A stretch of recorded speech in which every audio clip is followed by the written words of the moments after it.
espirituais e vamos falar sobre libertação de maldições hereditárias. São os temas das próximas 3 quartas-feiras. Hoje, a mensagem não tem ligação nenhuma com esses subtemas.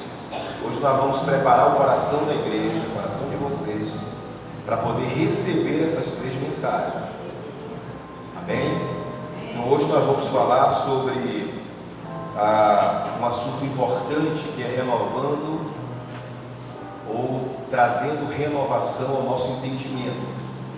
Nada é possível se o nosso entendimento, se a nossa razão, se a nossa mente não entender aquilo que Deus está querendo fazer, irmãos. O grande problema é que às vezes a gente anda na contramão daquilo que a palavra de Deus fala. Por quê? Porque às vezes a Bíblia, ela ministra sobre nós uma palavra, mas a nossa mentalidade, o nosso entendimento não entende, não recebe, não assimila aquilo que Deus está falando, e aí fica difícil. Por isso nós vamos falar hoje sobre Isaías 43, 18 e 19, que diz assim, a minha tradução aqui é NVT: esqueçam tudo isso, não é nada comparado ao que eu vou fazer, pois estou prestes a realizar algo novo. Vejam, já comecei, não percebem? Abrirei um caminho no meio do deserto e farei rios em terra seca. Essa tradução, eu tenho a NVI, que é uma tradução muito boa também, que diz assim: esqueçam o que se foi, não vivam no passado. Vejam, estou fazendo uma coisa nova, ela já está surgindo, vocês não percebem? Até no deserto vou abrir um caminho e riachos no ermo. Ermo é deserto.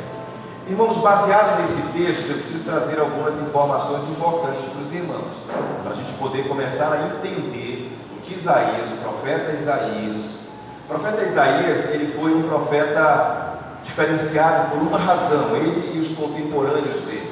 O profeta Isaías viveu numa época sombria, de extrema trevas, no reino tanto de Israel como no reino de Judá. Isaías, ele teve a oportunidade de presenciar toda uma degradação moral, espiritual, familiar, social, política, tudo que você imaginar de degradação, Isaías, ele presenciou no reino de Judá. Ele foi levantado especificamente para Judá, mas ele presenciou também todo esse desequilíbrio moral, espiritual, político, familiar, que aconteceu também no Reino Norte, que era Israel, capital de Samaria.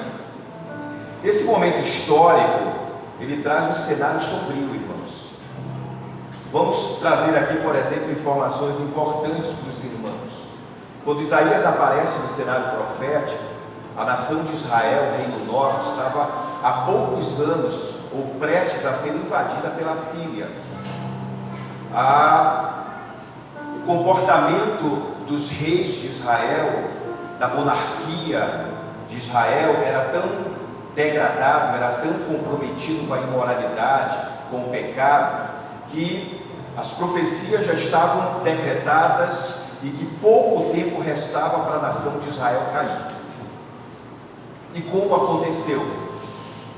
Alguns anos depois, a nação de Israel cai para a Síria e foi uma devastação que o governo, que o exército, que a nação da Síria causou sobre a nação de Israel.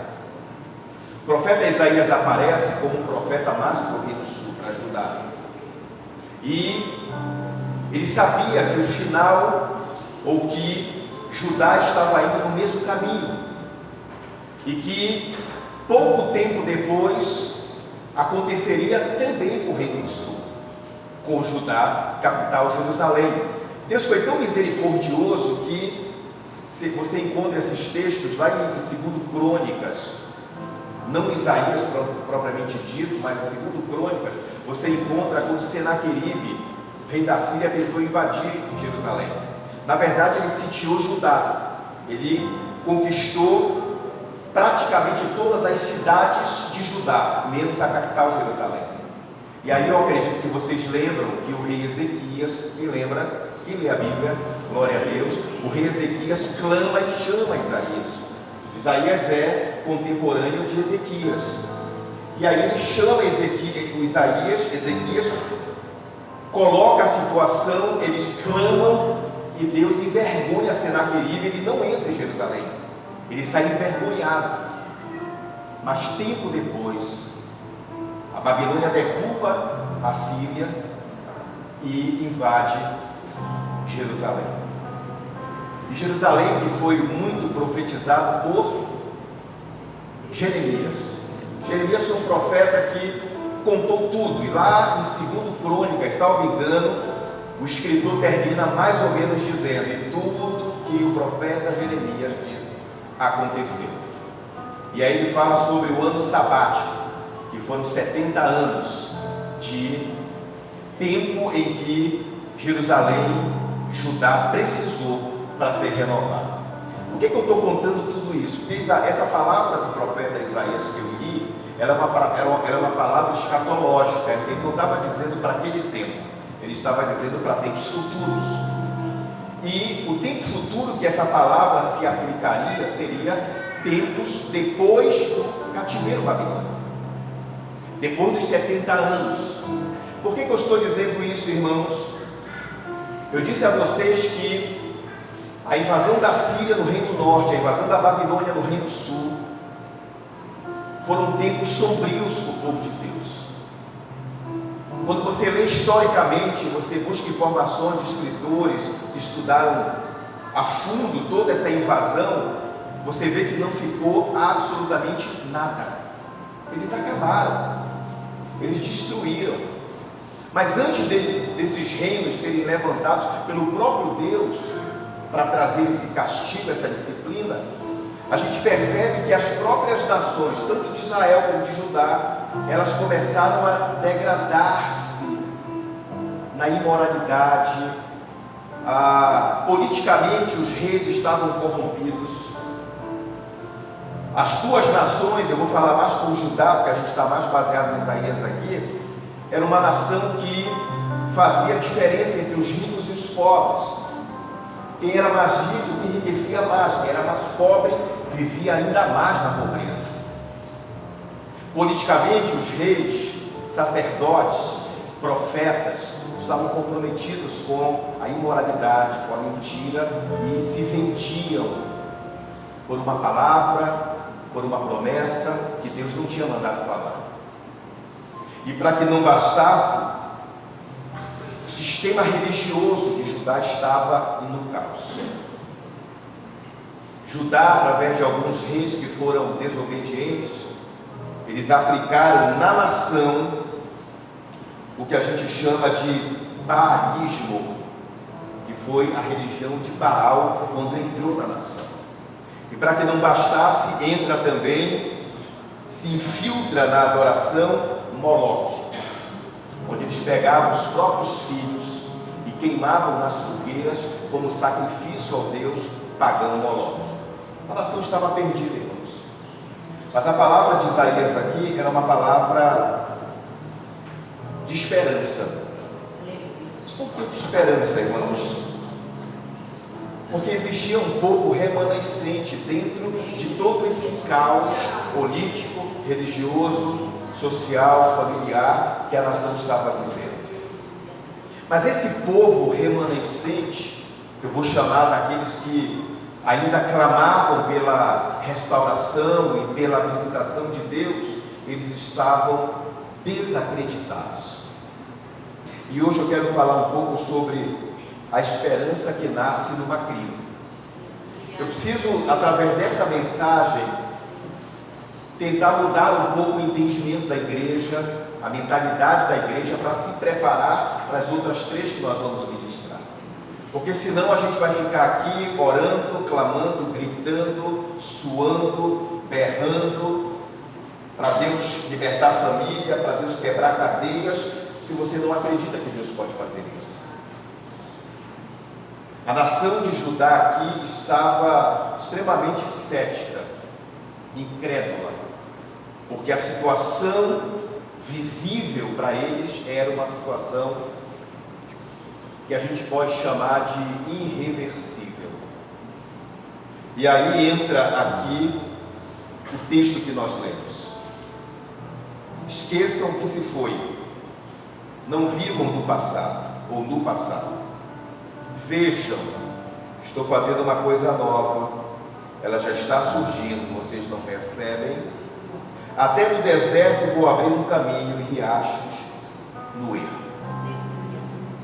Versão NVI, esqueçam tudo isso, não é nada comparado ao que eu vou fazer. Pois estou prestes a realizar algo novo. Vejam, já comecei, não percebem? Abrirei um caminho no meio do deserto, farei rios na terra seca.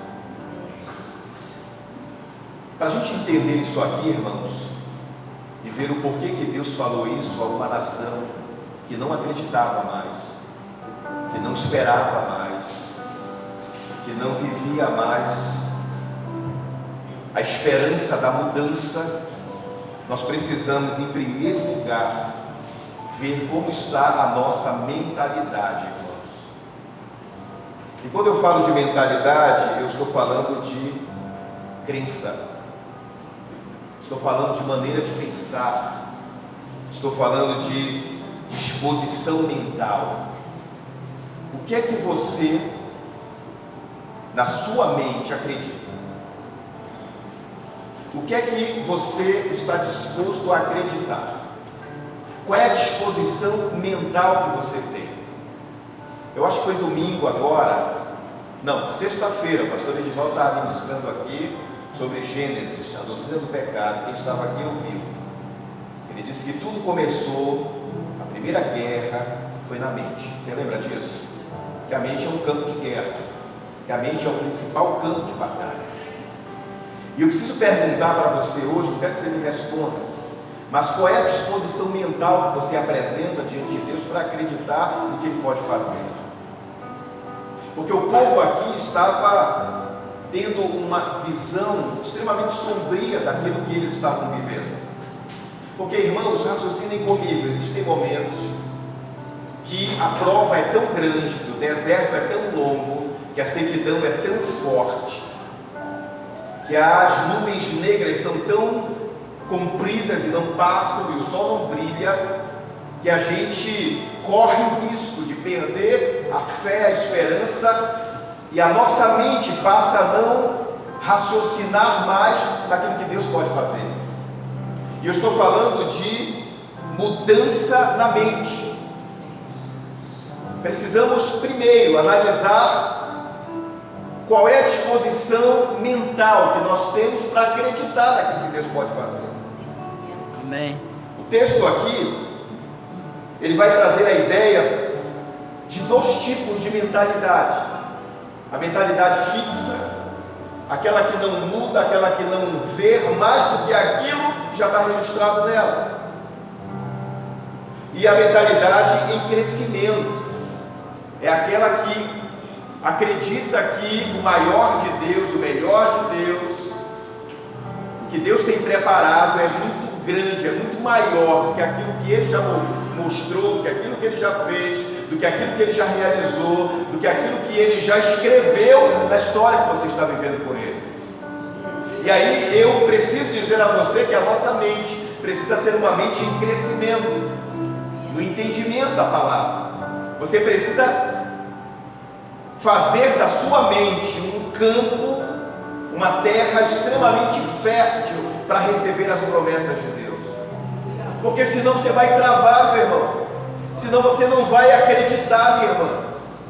Isaías, Deus falou através do profeta isso aqui, Deus estava querendo dizer o seguinte: percebam que algo novo está chegando, e que tudo que vocês viveram, eu vou falar um pouquinho sobre isso daqui a pouco, sobre a questão do passado, porque tem muitos crentes que vivem pelo passado, focado no passado e nas coisas do passado. Isaías está dizendo aqui, Deus está falando através do profeta, que tempos novos virão, que coisas grandes passarão a acontecer, que Deus iria visitar a nação, ainda que com tudo aquilo que eles tinham passado, Deus tinha um projeto, uma proposta de esperança muito maior do que aquilo que eles tinham vivido já. Escute uma coisa. Primeiro, Deus não vai me libertar pela minha própria mão. Deus não vai mudar o meu entendimento pelos meus próprios esforços ou pela minha própria vontade. Deus, quando age, Deus, quando liberta, Ele liberta pela sua forte e poderosa mão que Ele tem e pode fazer. Segundo, e eu quero que você, ainda que não sejamos muitos, mas um número bom, eu quero que você escolha uma pessoa, perto, longe, não sei, aponta assim e fala assim: apenas Deus pode mudar pessoas. Diga, apenas Deus pode mudar pessoas. Ninguém mais pode mudar, irmãos. Ninguém mais pode mudar as pessoas. É Deus que muda o entendimento, é Deus que reforça o nosso entendimento. Procure esse reforço e essa transformação em Deus. Uma coisa eu aprendi, e se eu resumisse tudo que eu fosse falar essa noite, eu resumiria numa frase quando eu estudei esse texto hoje. E eu quero que você coloque no seu coração: com Deus, irmãos, há sempre um novo começo. Você acredita nisso? Então diga comigo: com Deus há sempre um novo começo. Há sempre um novo começo. À disposição da gente. À disposição da gente. Há sempre um novo começo. Mas vamos aqui para o convite que ele está fazendo, porque o texto nos leva a um convite. O texto nos traz um convite de mudança de vida, de mentalidade. Primeiro, deixe o passado no passado. Repita comigo: deixe Deixe o passado no passado. no passado.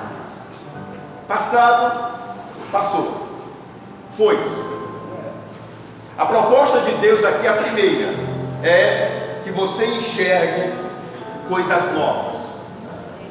A proposta de Deus no texto aqui é que você não olhe para o passado, mas que você passe a enxergar, a viver expectativas novas que Deus tem para você. Deixe o passado de lado. Deixe o passado de lado. Em outras palavras, viva o novo de Deus para a sua vida. É a primeira mudança de mentalidade que a igreja precisa ter, irmãos. Deixa o passado de lado. O que aconteceu não muda mais. Não há como, aconteceu, passou. E nesse texto aqui eu aprendi o seguinte: que a maioria das pessoas vive em função das coisas que já aconteceram. Você quer ver? É o que Israel, era que Judá estava vivendo aqui quando o profeta Isaías falou. O contexto do texto que eu li diz assim: assim diz o Senhor, Redentor, o Santo de Israel. Aí fala assim: por sua causa, pela causa de Israel, enviei um exército contra a Babilônia. Obrigarei os babilônios a fugir dos navios que tanto se orgulham. Eu sou o Senhor, o Santo, ele diz, Criador e Rei de Israel. Eu sou o Senhor, aí Deus traz a memória. Eu sou o Senhor que abriu uma passagem no mar das águas.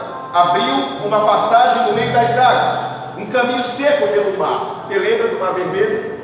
Lá quando o povo baixou, Deus está trazendo aqui a memória.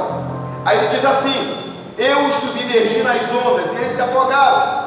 Sua vida se apagou como um pavio fumegante. Esqueçam tudo isso. Olha a proposta que Deus dá. Porque nós, irmãos, seres humanos, nós somos tendenciosos, repito, a viver em função de coisas que já aconteceram. Você quer ver? Primeiro, quando são experiências negativas, quem já teve experiência negativa no passado aqui? Ai, dói. Dói. E quando a gente vive essas experiências negativas, o que é que acontece? A gente passa a não crer no sobrenatural de Deus, porque foram negativas, porque Deus não fez o que a gente queria, ou não agiu da forma como nós queríamos. Quando essas experiências são positivas, a gente acredita que viveu o ápice com Deus. E Deus traz esse exemplo aqui para ajudar, para Israel. Quando ele cita aqui a abertura do Mar Vermelho e tudo que ele fez e o que ele iria fazer com os babilônicos se orgulhavam dos navios de guerra que eles tinham na época, que eram únicos. Deus disse: eu vou afundar tudo. Aí ele diz assim aqui no texto, na minha tradução: obrigarei os babilônicos a fugir dos navios de que tanto se orgulham, do jeito que eles veem, eles voltam. Aí Deus diz assim: só que essas experiências, quem já viveu experiências gloriosas com Deus aqui? Amém. Esqueçam.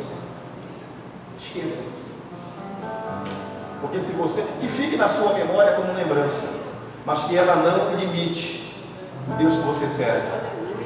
O que Deus está falando aqui é assim: esqueçam, porque o que veio é muito maior. Você crê nisso? Amém. Quem recebe essa palavra profética? O que Deus vai fazer é muito maior, é muito mais glorioso, é muito mais tremendo, muito mais profundo do que aquilo que Ele já fez e que você achou que viveu o ápice com Deus e que viveu tudo com Deus. Escute,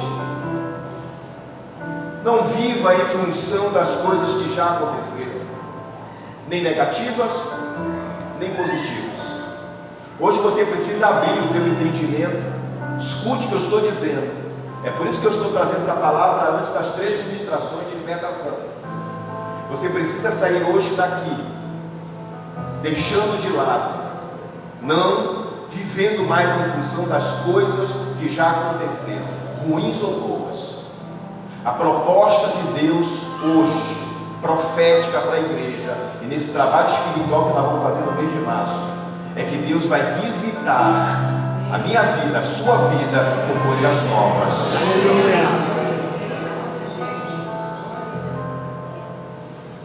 Viva pela fé naquilo que vai acontecer.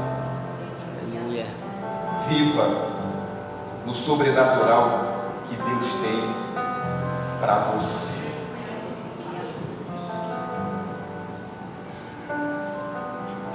Deixa eu dizer algo para você que eu, estudando e meditando no texto e lendo, aprendi. Tudo que já aconteceu, já aconteceu.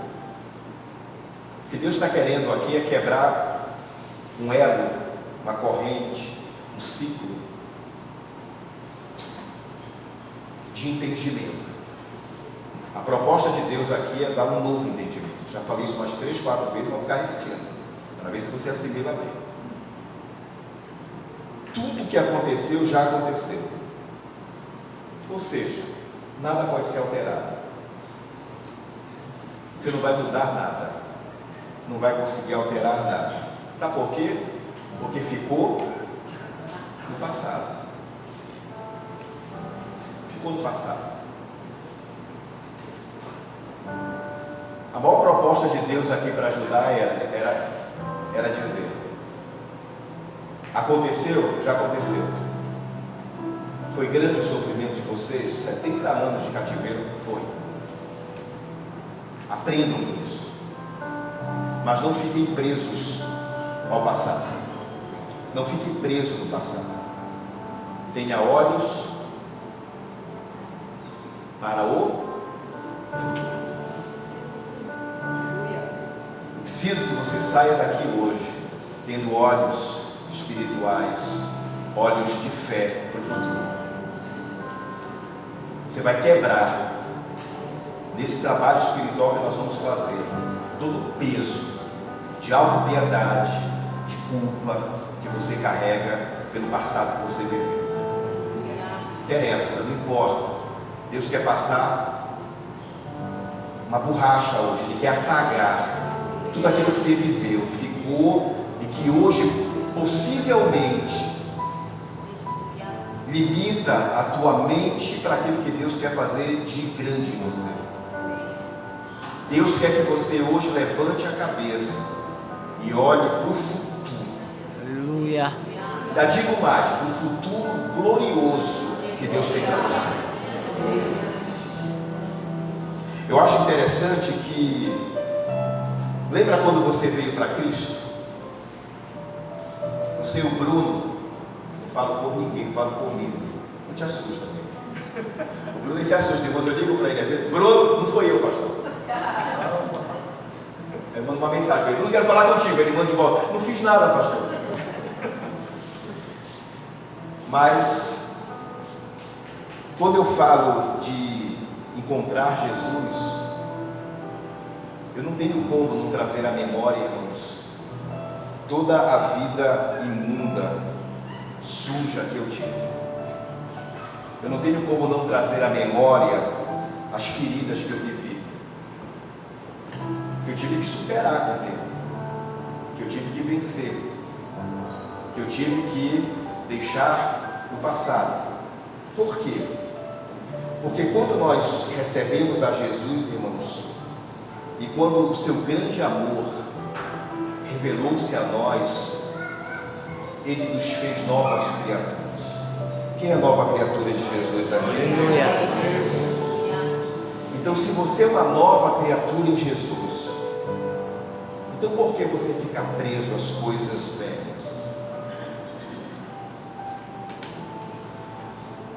O primeiro trabalho espiritual que Deus quer fazer hoje é nos libertar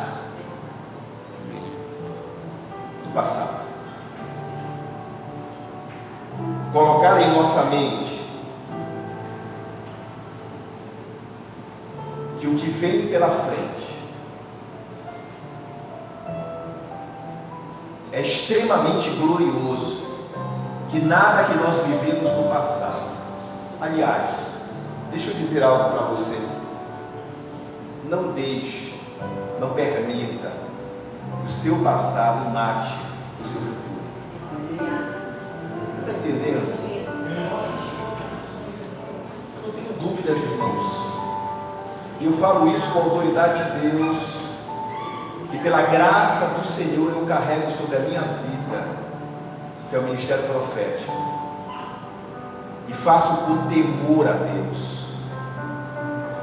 Levanto as minhas mãos, a minha mão direita, estendo sobre a igreja esta noite, que aqui está eleita do Senhor, e profetizo sobre a tua vida, em nome do Senhor dos Exércitos, que o teu passado não vai apagar o teu futuro, porque o futuro que Deus tem para você é muito maravilhoso. Você crê nisso? Você crê nisso? Veja as suas possibilidades, como Deus vê. Irmãos, nós precisamos viver um pouco mais a visão de Deus e não a nossa, porque se a gente viver a nossa, meu Deus do céu. Ó, tem um personagem aí, eu já falei isso aqui, né? Eu acho que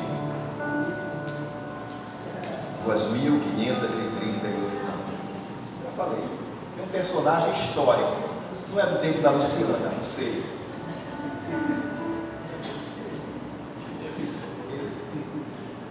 Tem um personagem histórico, irmãos, que vivia numa perspectiva, num olhar que não era o olhar de Deus, se a gente espiritualizar o personagem. Vocês lembram do Hard? Quem lembra do Hard? Só os velhões da igreja, né? Junto comigo. Quem lembra do Lipe Leão? Melhorou? Agora. A mesma turma, não mudou nada. Vocês lembram que o Lipe Leão falava assim: Hard, nós vamos. Ele acordava cheio de gás, né? Nós vamos arrebentar hoje. Nós vamos conquistar. Aí o Hard, aquela hiena velha, com a cabeça baixa, dizia: ó céu, ó azar, Ó vida, ó azar. ó vida.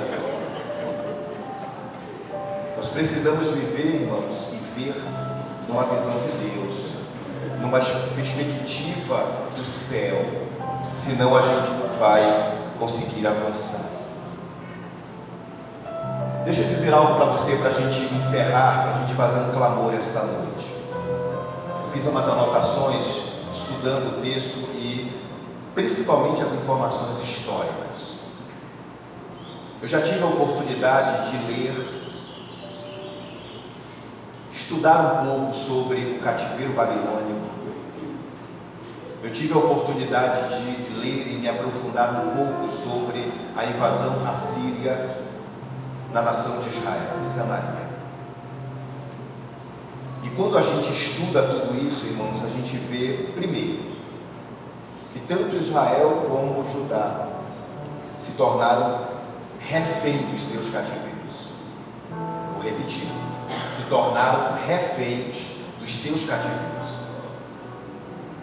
Todo sentimento ruim que o cativeiro trouxe aplacou-se sobre o povo. Miséria, opróbrio, vergonha, tristeza, angústia. Quando a gente aplica isso, faz a aplicabilidade na nossa vida, ou na vida da igreja contemporânea, da noiva do Senhor, a gente tira algumas lições. Você quer ver? Primeiro, nós, de regra, vivemos ou somos reféns dos cativeiros da nossa vida. Quando os cativeiros vêm, e eu estou falando no sentido espiritual, eu acho que você está entendendo. É lógico que a Babilônia não vai baixar aqui e pegar você, não. Mas os cativeiros espirituais, eles vêm e nós nos tornamos reféns deles. O que isso pode fazer, irmãos? O que isso pode provocar em nós? Isso pode nos afastar em relação aos projetos de Deus para nós. Vou explicar por quê. Porque os cativeiros, eles, historicamente, na nação de Israel e de Judá, eles se aplicam aos cativeiros espirituais que muitos crentes vivem. Você quer ver? Tem crente hoje em crise existencial, não sabe quem é, não sabe por que veio ao mundo, não sabe o que está fazendo aqui, não sabe o plano de Deus, não sabe nem se Deus existe. Tem pessoas que vivem em cativeiros emocionais.